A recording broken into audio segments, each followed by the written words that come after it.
சேர்த்து நல்லா இதை மசிய வைக்கணும். இன்னும் பாருங்கள், கொஞ்சம் நல்லா எல்லாம் நல்லா ஊறி நல்லா ஒன்று போல் மசிஞ்சிரும்.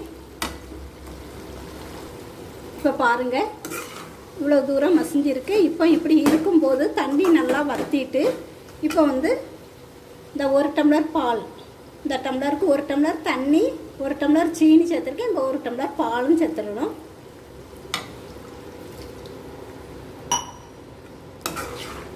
இப்போ நல்லா வற்ற விடணும்.